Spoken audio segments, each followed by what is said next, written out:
Baik, Bismillahirrahmanirrahim. Assalamualaikum warahmatullahi wabarakatuh. Selamat malam semuanya. Selamat berjumpa lagi di perkuliahan Hukum Bisnis dan Lingkungan. Hari ini malam ini kita memasuki pertemuan ke-11. Pada malam ini kita akan membahas tentang perlindungan konsumen di era digital. Baik, langsung saja.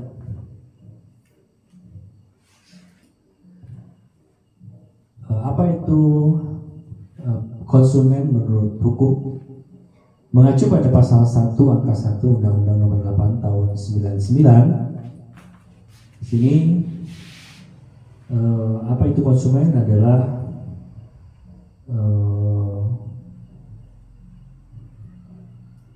anatomi konsumen di sini. Pertama, cakupan luas termasuk makhluk hidup lain, misal hewan peliharaan.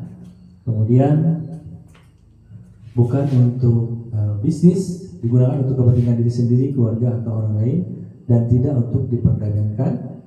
Pemakai air adalah pemakai barang dan atau jasa yang tersedia dalam masyarakat. Jadi konsumen ini termasuk misalnya hewan yang kita pelihara itu dianggap bagian dari konsumen, walaupun mungkin konsumen utamanya adalah orang yang memiliki hewan tersebut. Kemudian walaupun dipergunakan bukan untuk bisnis, kepentingan diri sendiri atau kepentingan keluarga dan lainnya, tetap dia dianggap sebagai konsumen. Equilibrium transaksi atau persamaan transaksi, hak dan kewajiban. Di sini konsumen itu memiliki hak dan kewajiban. Hak konsumen adalah harus kita pahami keamanan dan keselamatan, informasi yang benar dan jelas, didengar pendapatnya, dan mendapatkan kompensasi atau ganti rugi ketika dia merasa dirugikan. Kemudian, tetapi pun konsumen punya kewajiban, apa itu? Membaca prosedur, beretikat baik, membayar sesuai nilai tukar, patuh pada penyelesaian hukum. Jadi harus seimbang kita sebagai konsumen antara hak dan kewajiban. Jangan tuntutan hak ditinggikan, tapi kewajibannya tidak ditunaikan. Misal pada saat membayar susah, ya, kemudian tidak membaca prosedur sehingga membeli dengan cara seenaknya misalnya.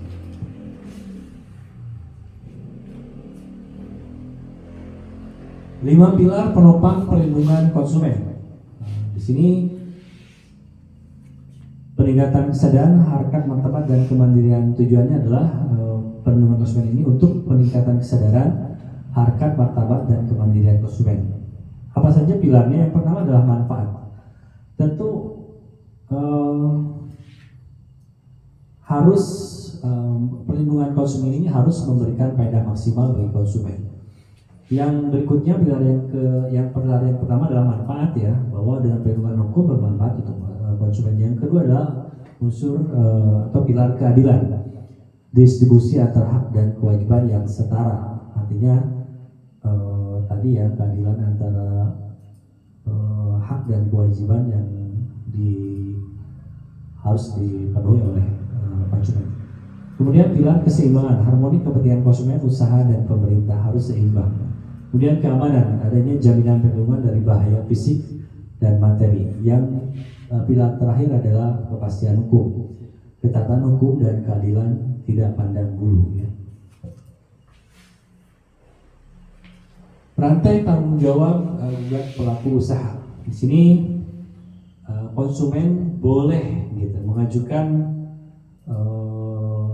komplain atau mengajukan gugatan jika ketika dia setelah membeli barang telah menunaikan kewajibannya, tetapi barang yang dia dapatkan tidak sesuai dengan yang sudah disepakati, tidak sesuai dengan apa yang sudah dijanjikan oleh penjual, oleh produsen. Maka di sini konsumen harus atau boleh mengajukan gugatan, di mana hak yang harus dia dapatkan adalah ganti rugi tentunya, pengembalian uang atau penggantian barang dan jasa yang setara yang sudah dijanjikan.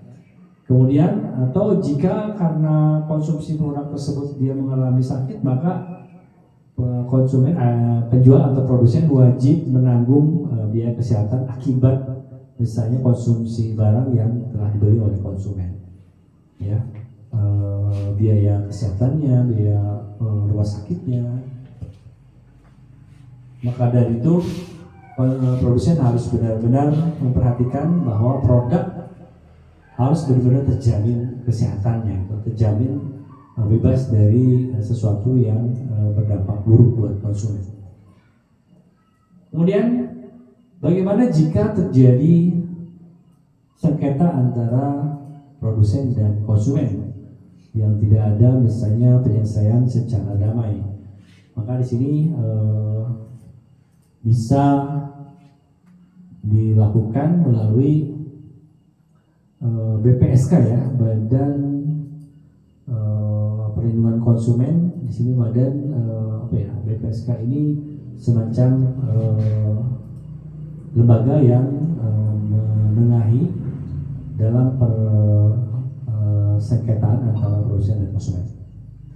Adapun di sini misalnya adalah pengadilan umum, ya. Pengadilan umum berarti adanya pengajuan dari konsumen atas ketidakpuasan yang dia terima dari barang yang dia beli atau dari pelayanan sang produsen, maka bisa mengajukan pengaduan kepada pengadilan, ya, pengajuan untuk dilakukannya penyelesaian sengketa bisnis di sana, ya.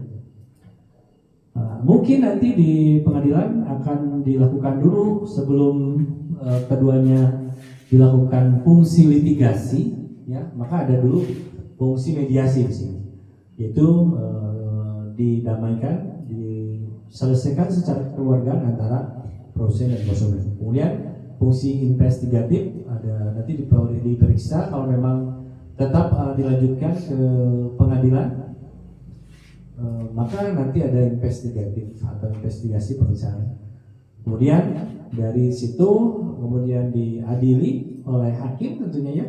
Pada akhirnya nanti ada fungsi eksekutif, dieksekusi sanksi apa yang tepat untuk produsen dan apa nanti hasilnya setelah terang benderang kesalahannya seperti apa dan sanksinya seperti apa, ya. Dan setelah clear semuanya, maka semua subjek hukum di sini dalam arti produsen sebagai yang tergugat wajib mematuhi, gitu, ya. Kalau tidak mematuhi maka dia dieksekusi, mungkin di penjara, gitu, ya. Pergeseran paradigma lahirnya e-commerce. Di sini di era digital modern ini tentu konsumen dan produsen juga bertransaksi tidak hanya offline tapi juga ada transaksi online, ya. Ini adalah konvensional yang offline dan era digital adalah transaksi online. Tapi keduanya ini tentu akan tetap ada sesuatu yang tidak sempurna, ada ketidaksempurnaan yang bisa rentan menimbulkan perselisihan atau persengketaan, ya. Hanya kalau misalnya secara konvensional biasanya konsumen lebih sangat kecil sebenarnya konsekuensi terjadinya ketidakpuasan kalau adanya perselisihan. Karena ketika datang ke toko belanja, lihat barangnya secara langsung, kalau tidak suka ya tidak jadi.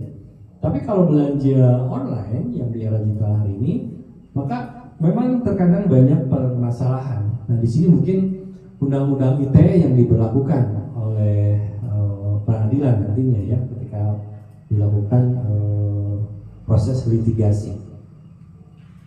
Transaksi elektronik tanpa tetap muka di sini berbasis jaringan dan sistem telekomunikasi. Sini transaksi tatap muka yang normal, ya, konvensional. Medium berubah namun esensi keseimbangan hak dan kewajiban hukum tetap mutlak diperlukan. Artinya, ya tadi, ya, konsumen maupun produsen tetap harus harus memenuhi syarat-syarat sebagai seorang konsumen dan produsen yang baik supaya tidak saling merugikan ya. Sini anatomi ekosistem di e-commerce ya. Apa saja? Ada provider jaringan yang dibutuhkan, tentu ada penjual dan pelaku usaha, ada bank dan jasa pembayaran, ada pembeli dan konsumen atau pembeli atau konsumen maksudnya, dan ada sertifikat authority certification ya, certification authority atau pihak ketiga atau pihak penerbit sertifikat autentifikasi keamanan transaksi. Artinya di sini adalah lembaga yang menjamin bahwa transaksi online itu juga aman ya, tidak maksudnya kalau terjadi kekurangan atau ketidakadilan bisa tetap dilakukan penelusuran untuk penyelesaian secara hukum.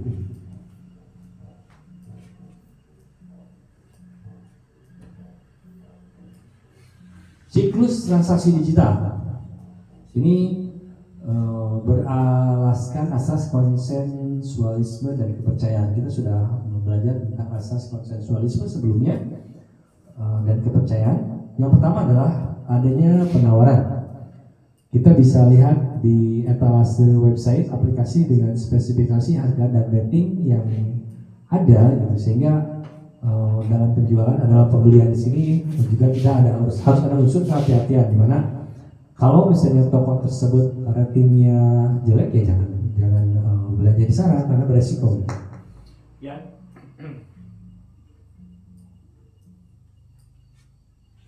Habis baterainya gitu ya? Habis baterainya.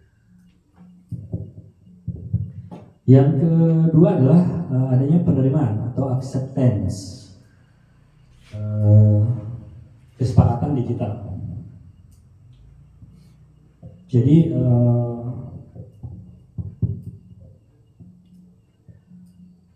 adanya nanti kita bisa memasukkan barang ke keranjang gitu ya. Yang ketiga adalah pembayaran, dan yang keempat ada pengiriman. Setelah dilakukan pembayaran misalnya ada pengiriman. Tapi pun di sini ada sistem pembayaran yang sifatnya cash on delivery ya. Jadi Anda nanti bisa memilih. Tapi ada pula merchant yang memang tidak memberikan fasilitas cash on delivery, tapi mau harus kita transfer misalnya baru barang itu dibayar. Tapi siklus transaksi digital juga di sini dijamin keamanannya ya, teman-teman. Di mana pihak provider misalnya pihak provider e-commerce seperti Shopee maupun Lazada misalnya, dia menjamin bahwa jika ada komplain maka nanti atau uang yang telah kita bayarkan itu dipegang dulu oleh Shopee atau Lazada sampai pihak penjual benar-benar mengirimkan barang, dan uangnya akan diberikan kepada pihak produsen atau penjual setelah memang konsumen itu menerima barangnya ya, baru itu nanti akan diberikan. Jadi transaksi secara online juga di sini insya Allah sebenarnya aman ya.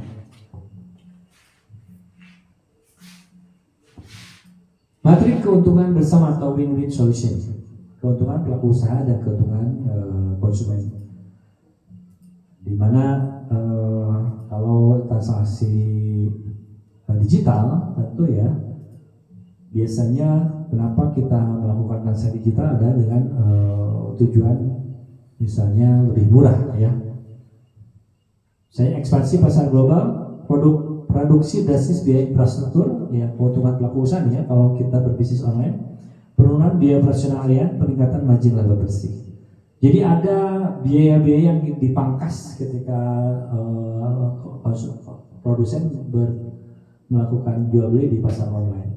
Apa yang juga menjadi keuntungan konsumen? Akses etalase 24 jam per hari dan 7 hari per minggu tanpa henti. Efisiensi waktu, belanja dari mana saja, harga lebih kompetitif, efek dari pemangkasan operasional, komparasi antar produk instan, akses belanja lintas batas atau cross border.